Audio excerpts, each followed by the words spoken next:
أعوذ بالله من الشيطان الرجيم. بسم الله الرحمن الرحيم.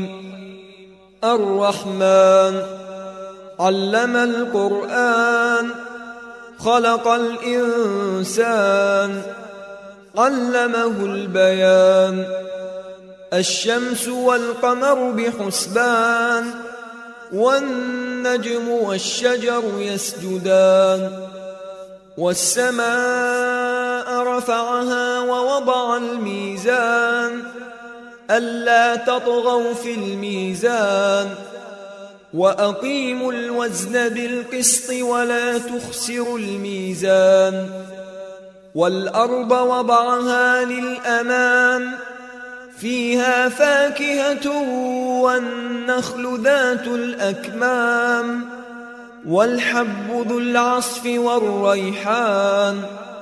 فبأي آلاء ربكما تكذبان؟